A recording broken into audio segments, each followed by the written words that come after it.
this episode of ArtsAbly in Conversation. My name is Diane Collin.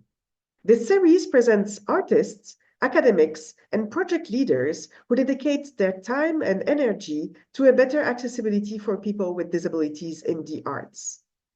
You can find more of these conversations on our website, artsably.com, which is spelled ArtsAbly.com.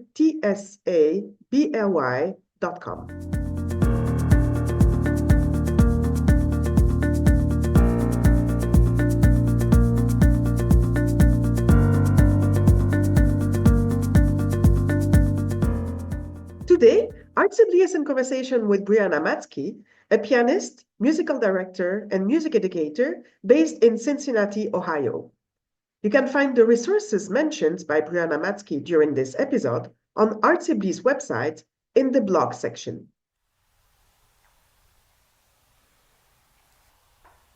I'm fine. My hands just shake a little bit sometimes. It's nothing. These are my hands. There's nothing wrong.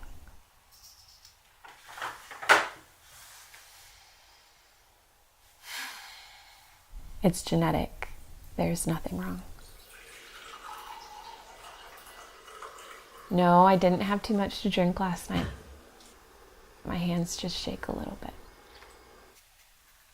No, I'm not nervous. I have essential tremor.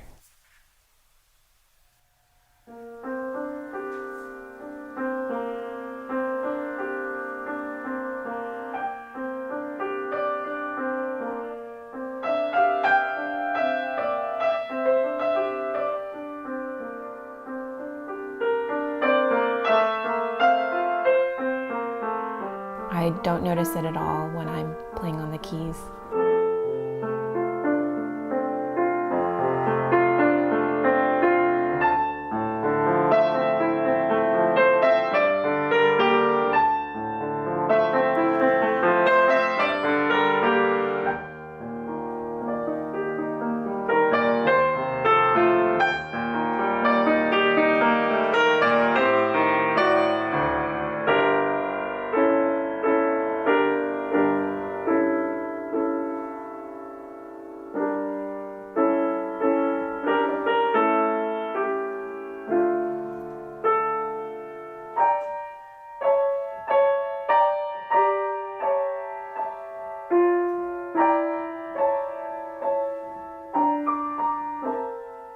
When I play the piano is when I'm my most authentic self.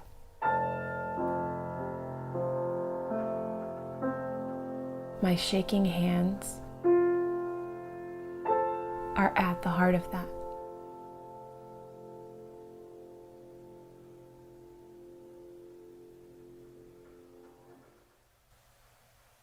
I'm not broken. Welcome to this new episode of ArtsAbly in Conversation. Today I am with Brianna Matzke, who is a pianist, a musical director, and a music educator based in Cincinnati, Ohio. Hi, Brianna. Hi, thank you for having me. Well, thank you for dedicating a bit of your time in your busy schedule that I know is very busy to have this conversation. And I always start these episodes by asking about you, about our guest today. And so would you mind providing a bit of background? Where did your journey start as a musician? Thank you. Sure. Your introduction to me was a great introduction to what I do. I wear many hats, but I started my musical life as a pianist. I grew up in small town Minnesota, and as I was growing up, I was always this happens in a small town. I was always the quote unquote piano girl in town. And so when it came time to choose what to do for going to the university, I decided to get a music degree, went to the University of Kansas, which is still in the Midwest, but a very different part of the Midwest from Minnesota for my undergraduate. and got a degree in piano performance, and then moved to Cincinnati, where I started grad school, master's and doctorate here. And didn't think I would, when I moved here, I didn't think I would stay in Cincinnati. But once I got here, got to know the city, I loved it here. And so once I finished my graduate work, I did everything I could to stay and was very lucky to find a position at a small liberal arts school nearby to Cincinnati. And so that's where I teach now. But you don't only teach, right? You do so many different things. That's yeah. So my specialization as a performer is what has led me to all the other work that I do now. So all through grad school, one of the things that I did a lot was collaborate with the composers who are also going to school with me. They'd have a new piece that they'd written for piano and they needed someone to perform it, to record it, whatever it might be. And I didn't think that as I was doing that in grad school, I didn't think that that would ever be professionally viable for me. But then as it came time to finish grad school, some of my mentors sort of encouraged me to develop some projects that involved me commissioning new music from composers and performing that and developing those projects in a way that was sort of conscious of not only being innovative in an art sense, but also innovative in how it involved the community. And that work of commissioning composers gradually expanded to commissioning other artists as well and working with other community organizations. And so just by necessity of being able to make those projects happen, I learned how to fundraise and how to be an arts administrator. And over time, I've been asked to step in to leadership roles in some various arts organizations. So now I'm lucky enough to serve as the executive director for something called Concert Nova, which is a chamber music concert series and collective here in Cincinnati. I also am the president and CEO of the International Foundation for Contemporary Music. And our flagship program is something called the Cortona Sessions for New Music, which is a 2-week summer music educational program for emerging professional performers and composers working in contemporary classical music. That happens in the Netherlands every year. And this project of commissioning artists and composers is called the Response Project. And so I'm the artistic director of that project. So yes, I do stay very busy. Concert Nova, it has been around for many years, right? If I read correctly on their website. Yeah, that's right. That's right. This is our 18th season, which is amazing. Founded 18 years ago. And the thing that's so interesting to me about Concert Nova is it was started with the idea to take classical music out of the concert hall and to put it in unexpected contexts and to do interdisciplinary collaboration. And at the time when that happened 18 years ago, they were one of the only organizations that I know of anywhere doing that kind of work. And now, that's become a much more common thing. But when Concert Nova started, they were on the forefront of that idea. So where are you going? What's the typical example of a concert by Concert Nova outside the concert hall? When people ask me that question, I say I don't have an answer for you because every Concert Nova event looks different. If you've been to one Concert Nova event, then you've been to one Concert Nova event. There's nothing typical about it at all. We perform in the forest. We perform at the beer brewery. We perform in the art museum, on the street corner. It's whatever the idea is behind the music, however we want to bring it to the community, that's where we bring it. So everything's different all the time. That sounds very nice. It's really fun. It's really fun. I just had a meeting this morning about our next season, season 19, and one of the ideas for the concerts is to do a roller skating rink concert. We'll see if we Nice. can make that happen. What about the response project? Yeah. What led you to create that project? Yeah, so I mentioned that a little bit earlier. I was finishing grad school and uh, I had done a lot of work with composers through grad school. Didn't think it was viable as a professional avenue. And then, but I knew that also what I had been studying for my doctoral degree recitals and things like that wasn't that interesting to me. When you get a degree in piano performance, you study Bach and Brahms and Beethoven and Chopin and Liszt. Great music. I love to play that music, but I didn't feel artistically authentic in performing that myself. I didn't feel fully myself.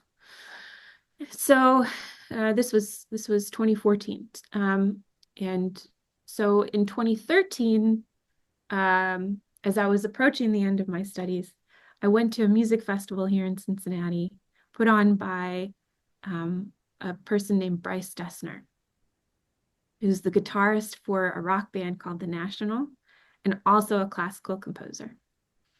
And he, for this festival called Music Now, brought together artists and musicians from all genres. It was sort of genre went out the window for this, and he just brought together all these musicians he thought were interesting and put them on the stage together to make music together, performing their own projects, but also making new projects specifically for that festival.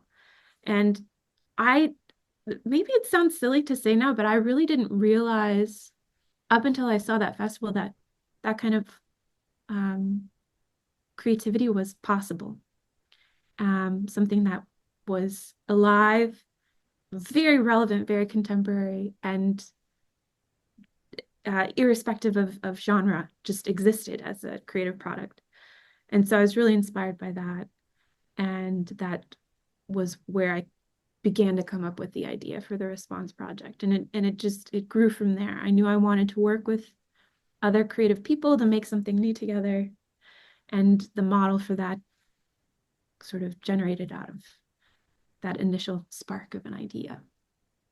And over time, it started out, the first response project I ever did, I just emailed 5 of my friends who were composers that I had worked with before and asked them what they would like to respond to. And they ended up selecting a piece by Karlheinz Stockhausen called Microphony One. Not to get too in the weeds about it, but it's sort of experimental electroacoustic music making. And they wrote a response to that for me to perform 5 new pieces on solo piano. And at the end of that project, after I premiered it, somebody said to me, Brianna, this could be the response project. This is great. This is a great model. This could be the thing that you're known for. I hadn't realized that was what I had made, but somebody else said that to me. And so I decided to do another one. So I chose a different response point, a different set of composers, and then brought in some visual artists for the next one. And again, it went really well, was able to get some grant funding. So then I did another one and another one and another one. And more people came to me and said, I want to be part of this next response project. And so that's how it's grown over the years. So it's been 10 years. It has been 10. Oh, yeah. Can't believe it. So every set of response project has its own name or its own setting or its own, yeah. Yeah, every response project is centered around a pre-existing artwork or pre-existing idea that I choose as the response point, and all the artists involved in the project are free to create new artwork in response to that in whatever way they wish. So is there one of these pieces? It's very hard because all of these pieces you you interpreted them and you gave something from yourself in these interpretations. But if there is one of these or two of these that really marked you, what would be these pieces? Out of all the response projects, well, you reached out to me for this because of one of the response projects, my most recent one, the Tremor project, and that's certainly what comes to mind when you ask this question, because the Tremor project is my most personal response project by far. All the other response projects were responses to, we did a response to a Bob Dylan album. We did a response to the compositions of Pauline Oliveros. But for this one, Tremor, I asked all the artists to respond to something about me. So should I tell the story of Tremor? Oh, yes, please. So in 2020, I was diagnosed with a neurological condition called essential tremor. This is a condition that causes parts of the body to shake, and it affects everyone who has essential tremor. It affects them differently. For me, it causes my hands to shake most often. And when I was diagnosed in 2020, I'd been visibly shaking for quite a while before that. But once I was officially diagnosed and I knew what it was, it really freaked me out. And I wasn't sure how to process it, really. I didn't know how to move forward, if I should start telling people or if I should keep it a secret. I was very afraid for my career. I was afraid of the stigma associated with having shaking hands as a professional performing classical musician. And also just the stigma of having shaking hands in general and what people assume when your hands shake. And I decided that the best way for me to move forward and process what was happening to me was to do the same thing that I always do, which is use creativity and collaboration to figure out the world. So I decided to do a response project about tremor. And the first person that I called to develop the idea for tremor, once I knew I wanted to do a response project, was Molly Joyce, who had already been a collaborator with me on 2 other response projects.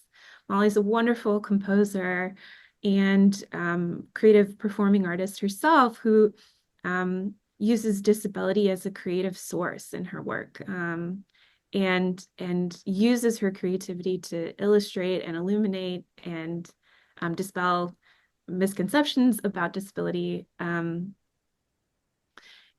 I called her because I knew that I wanted to use this project to explore ideas of ability and disability as it relates to artistic expression. But I didn't know if my condition qualified to enter that space, and so I talked with her about it. I said, can I do this? Is it okay if I make a project about ability and disability? And she said, yes, please. Like, please do this. And she helped me shape it a little bit. So then with her consultation, I selected some more composers to write music for me, in addition to her contribution. And I sought out a community organization to work with for visual art for the project. And I'm so lucky they said yes. The organization I worked with is called Visionaries and Voices. And it's an art studio for adults with disabilities here in Cincinnati, where they can go and be mentored and supported in their career as a visual artist.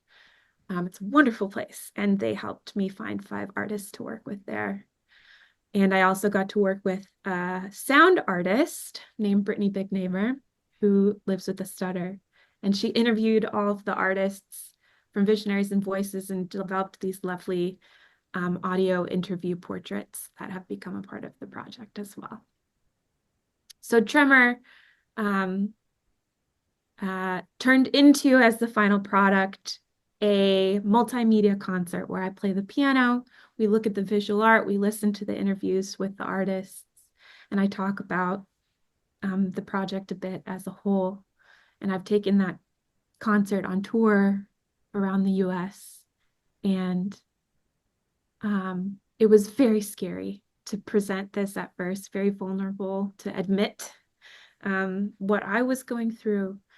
And I have been just blown away by how people have been reacting to it, and their sort of curiosity and their gratitude. It's been really wonderful. Were you able to exchange with, um, I guess, the surroundings of these visual artists, for example? Because being part of a project with multiple artistic practices is something that they might not see every day or live every day. Mm-hmm. Were you able to exchange with the teams who work with them, with the other artists and maybe the families, something like that? Yeah, so the process of developing the visual art component of this was really fun. I visited the space, the studio for Visionaries and Voices multiple times, and started out just having sort of personal one-on-one conversations with the artists, talking about their experience with art and their disability, and how they related to my tremor and how they felt that it would manifest in their art making to respond to the fact that I have a tremor as a musician. And those conversations were great. And then from there, the artists listened to some of the music that I've made in the past and used that as a sort of creative generation for their own visual art making.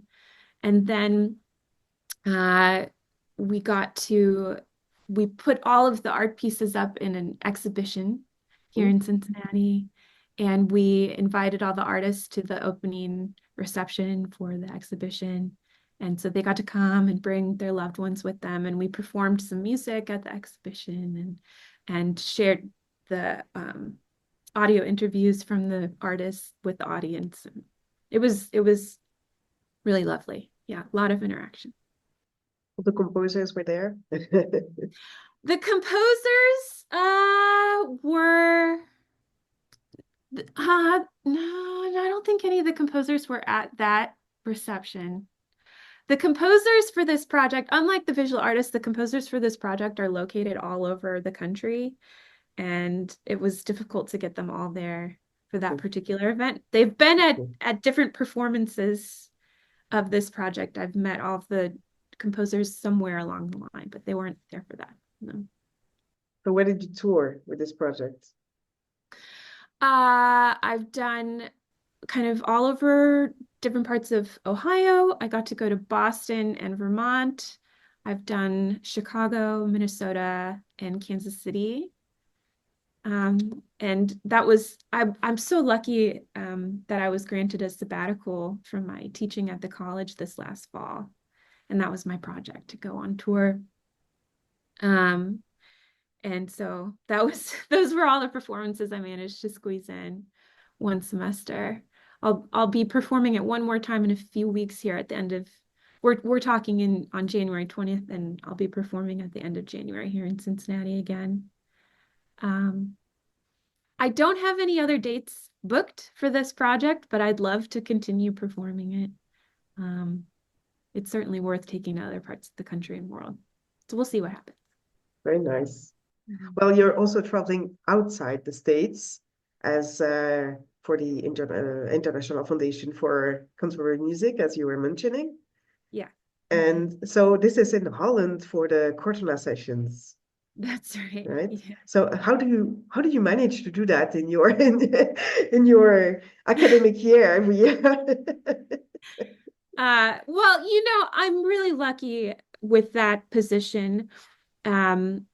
that I have a team of people working alongside me to make that happen. And everyone really generously gives of their time and energy to support the administration of that project.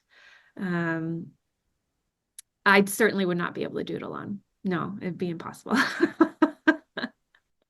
So can you tell us a bit more about that, the Cortana sessions and also the foundation itself? Sure, I'd be happy to tell you. So the Cortona sessions, like I said, it's the flagship project of the IFCM. It was founded in 2010. And it's called the Cortona Sessions because it used to happen every summer in Cortona, Italy. So it's a program for composers and performers who are interested in contemporary music to come together and be mentored in that professional interest. It lasts for 2 weeks.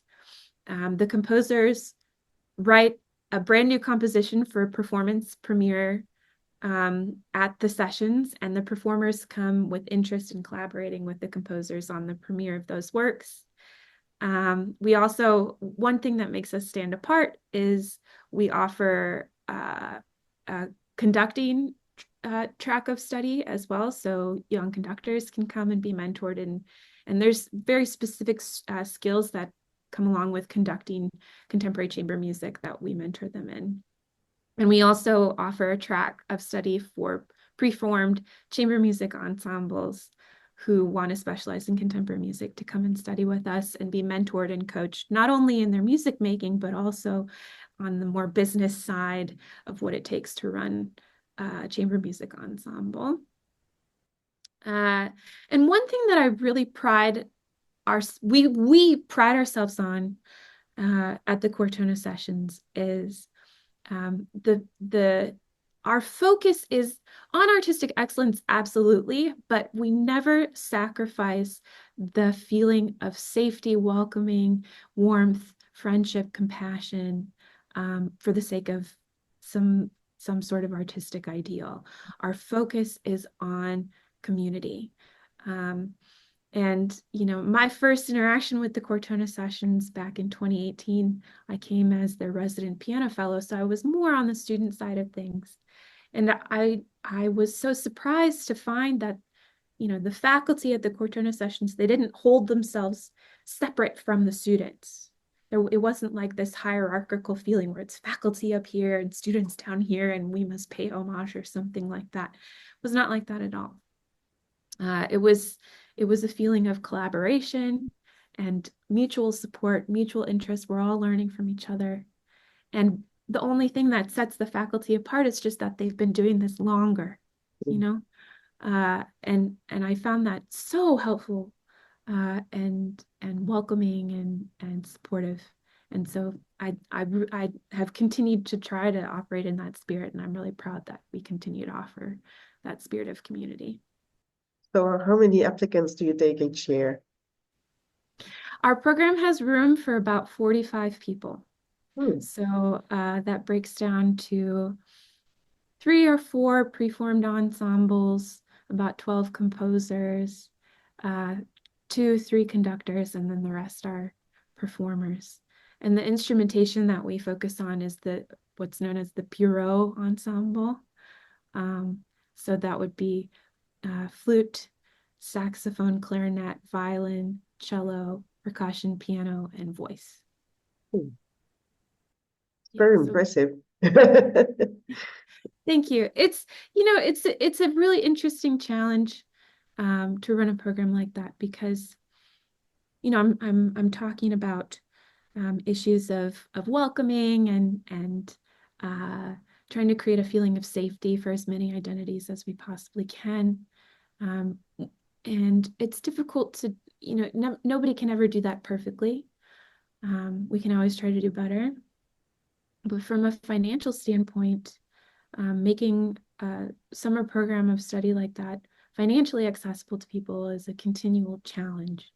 There are not many institutions out there who are interested in supporting a program like that financially. It just is not the priority of a lot of foundations or philanthropists. for whatever reason. But it does cost money to run a program like that. And so that's been an ongoing challenge, is the financial side of the accessibility. Well, yeah, and especially right now, you have someone who's coming to the game who is not really fond of arts. Your new president, who is really today as we were speaking. And sometimes it's a I bit was frightening. so grateful that you we decided to schedule this interview on Inauguration Day. It's for me, it's a welcome distraction. So I'm not focusing on those ceremonies right now. Very good. Well, I have also a question about you as a pedagogue, as a music educator. Mm. Um, so I will. You mentioned that you have this tremor, and as an educator, how did it change your own education practices or your conversations with the students? Maybe did it change something? Oh, that's a really interesting question. I've never thought about that before. Um, Here's what I can tell you did change for me. Um, and I'll have to think about the educator part of it. But when I started the Tremor Project, I admittedly had not directly interacted with ideas of disability or research around disability, um, uh, really at all, not very much at all. And I had a, a wrong belief in my head uh, before I started the Tremor Project, and this was wrong, but I really did think that disability, people who lived with disability, it was like a firmly defined category. And there are people with disability and people without disability. And it was separate categories that could be defined. Um, and as part of that separateness, I think I thought that there was some sort of outreach that needed to happen to connect those two separated categories. But what I discovered is actually disability is a part of everybody's life. And there's no separation at all. It might be it's a spectrum of a sort. But I realized how closely we all live with it every day. And it's just these unjust, poorly designed social structures and things that separate us from each other. And so I guess as an educator, that realization, perhaps over time, it's changed how I approach my students. Just to realize you never know what somebody is going through internally in other parts of their lives, whatever it might be. You don't know when there's neurodivergence or chronic pain or somebody else in their family who's dealing with things and they're a caregiver. I think I just operate with a different baseline of compassion and understanding as a result of doing this project. It's too bad that I didn't realize that before, but I'm glad it brought me to that realization, and I hope that this project is bringing other people to that realization as well. And also, I think that with the conversations you must have had with Molly Joyce, who's really working on the idea of, duality, of, how do we conceive disability, the part that is working vs the part that is not, the part that we say vs the part that we don't say. And she does such an amazing job in trying to conceptualize that into her music compositions. So as a musician, then more than as a pedagogue or a music educator, these conversations must have been the triggering point of you trying to change your own conception of disability, right? Yeah, yeah. One of the questions, once I started telling people that I have essential tremor, one of the questions that immediately comes up as the next question that they have when I say, well, I have essential tremor. People always say, oh my gosh, well, how do you play piano then? Yeah. You know, how? That must be really difficult, right? And the my answer is actually it's not that difficult because I live with it every day. You know, I'm never not shaking.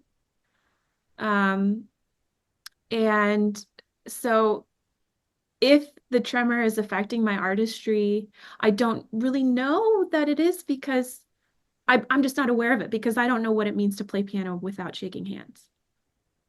Um, and it's possible that if I woke up tomorrow without the tremor, I would have to relearn my artistry and develop a new approach to the piano. And that would be actually more difficult than just living with the tremor.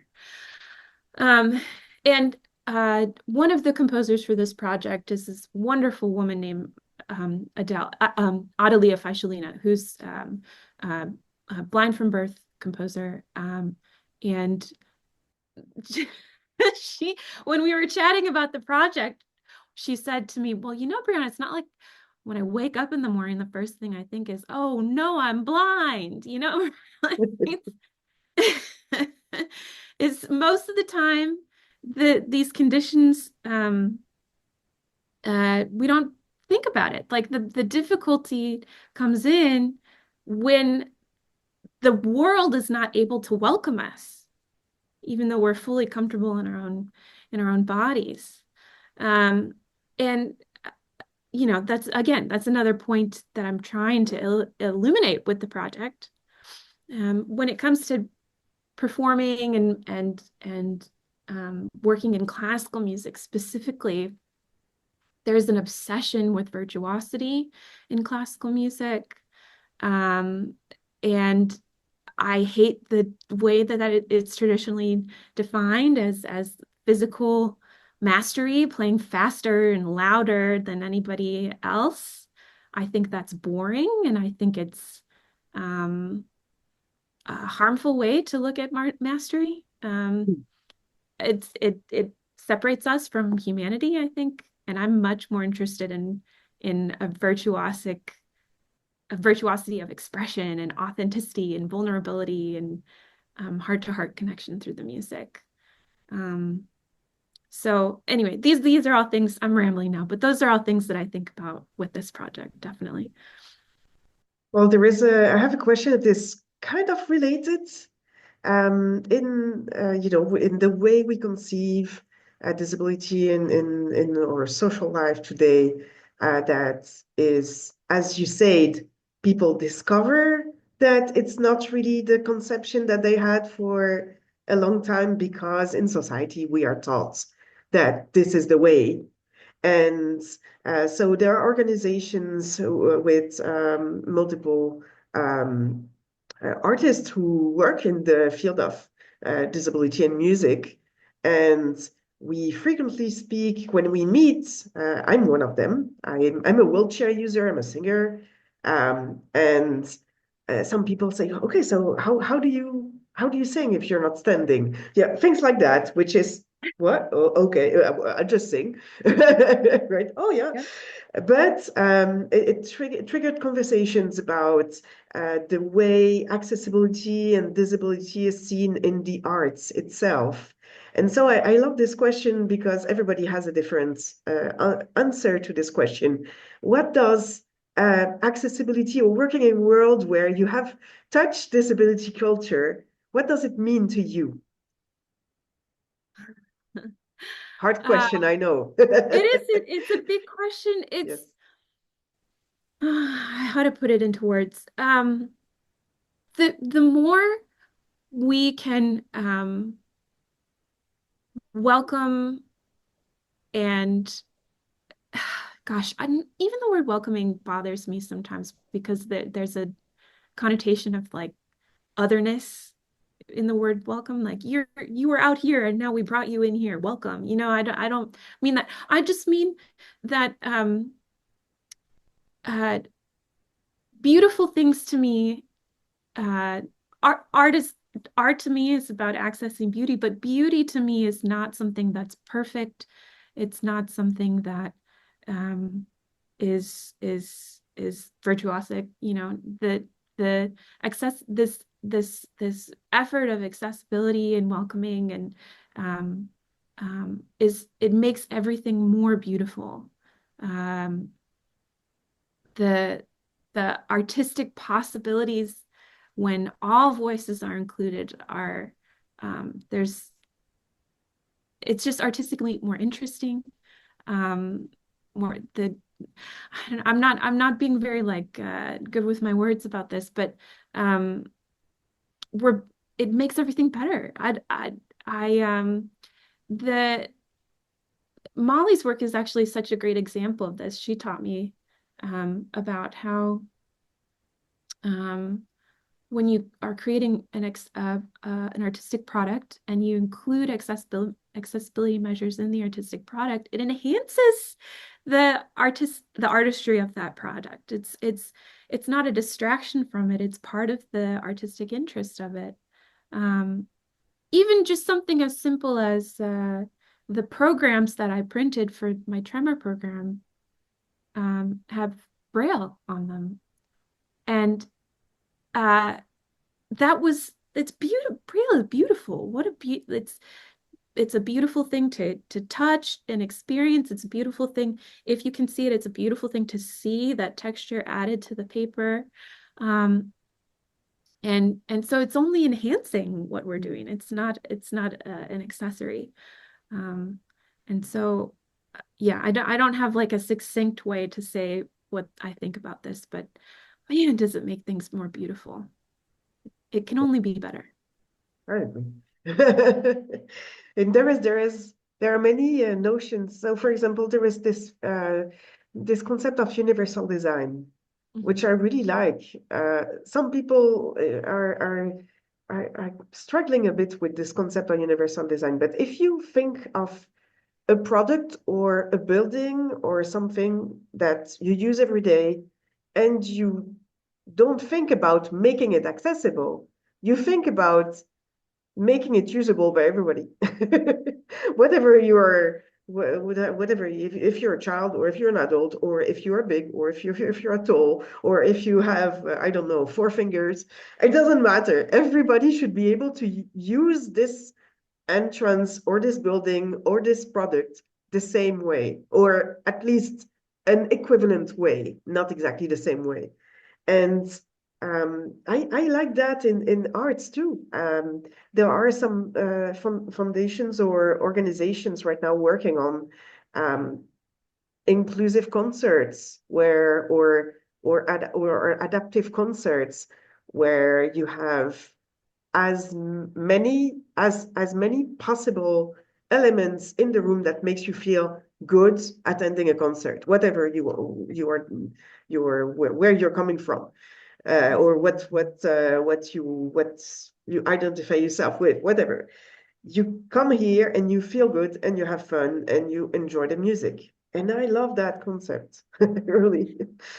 Yeah, yes, this is okay. You're jogging my brain a little bit with this thought because um this is again, this is a lesson I learned through this project and something I feel passionately about now. Is everybody you never know who has something to gain from creating a universally designed experience. You can't it's if you go just to the idea of an artistic product, you create an artistic product, you cannot control how somebody receives that product, right? You cannot control how they're going to connect to it. And I think that's also true for, in my case, I do a ton of concert production. You cannot control how someone's going to respond to that concert production, And so, sometimes an accessibility measure that's designed to reach a specific audience, it's valuable for other people for all kinds of reasons. And you just never know how that's going to strike somebody and open them up to something. So I think it's really important. Yeah, the universal design of concert experiences, absolutely. Well, thank you. I know it's always a tricky question, but in a way, it's people just have their own experience of it. So I'm very interested Yeah, in learning about that. yeah, Well, I have a last question for this interview, and it's about people who might have motivated you or have brought something to your life. Sometimes I say inspire you, and see, even if it's not always the inspiration like we everybody has a different notion of inspiration too. But if you had people to think of who brought you something in your career and launched you in a way where you are today, who would it be and why? yeah. Uh, the person that immediately comes to mind always is my first piano teacher. Um, uh, I started lessons with her when I was like 7 years old and continued until I was 16. And um, she, uh, growing up in small town Minnesota, uh, for better for worse, I felt a little bit alone in who I was as an artist in that surrounding. They're just, it's just by nature of a small population. I didn't feel that there were a lot of people who felt the way about music and art and beauty the way I did. But she was my sort of window, um, not only my window to the sort of outside artistic world and what was possible, but also she was my window into myself and what I was capable of. Um, she was the one more than anybody else in my life who said, "You can do this. You have something to offer. The world needs what you have to say." Um, and it took me a long time to believe her, but man, to have that consistent voice in my life for 10 years was everything. And I wanted, when I was a little girl, I wanted so much to just be exactly like her, down to wearing the same perfume and everything. And I still in many ways feel like that about her, that the way that she lovingly held a standard up for me and kept consistently telling me what was possible for me in my life was really important. What's her name? Her name's Georgia Hanson. She had cancer and passed away a few years ago. It was really sad, but I remember her so fondly. I'm lucky to still be in close touch with her whole family, and I'm really grateful to know all of them. It's important. I think teachers in our lives are so important. Yeah. They form us and they make us what we are later in life. And we cannot value enough the position of a good teacher. Yeah, for sure. Yeah, it's true. It's true. The, I do a ton of teaching, and uh the thing that I've been thinking about lately in my role as a teacher is how the voices of my teachers are still in my head, you know, 20, 30 years later, like they're still there. And so when I'm interacting with my students, I try to interact with them with that idea in mind that, you know, it's easy to get frustrated as a teacher and feel like, oh, they're not getting it. But maybe they'll get it in 25 years and Mhm. still a gift that you've given them, I have to say, when it comes to being a teacher, that was my original conception of my adult self was as a teacher when I was little. That was kind of how I saw myself, was as a teacher, a piano teacher specifically. And even now, in all of the work that I do, I think I'm still very much deeply fulfilled by my work as a piano teacher. You know, the privilege of getting to sit across from somebody week after week after week for 45 minutes dedicated time for years in their life. You get to watch them grow from a child into an adult person. You get to watch them discover themselves, and you get to see them use music to form their identity and see where it falls into their identity. They get to use music to express their place in the world. That is such a cool, wonderful, privileged position to have. I love that part of my job. Man, is it wonderful. It's very inspiring. Yes, I feel the same. I know exactly what you're talking about. Yeah. So yeah, and then leave a trace in these children or adults um, that will make them think, oh yeah, that was a great time. I learned a lot. Yeah. Well, thank you so much for this conversation. And have a good concert at the end of January with the last date of your project. And I hope I can see it one day Oh, I hope live. so too. Yeah, that'd be wonderful. Okay, well, have a wonderful day, and yeah, have a great time teaching and doing everything musical that you're doing. So much. It was an honor to speak with you. Thank you. Thank you. Take care. Bye.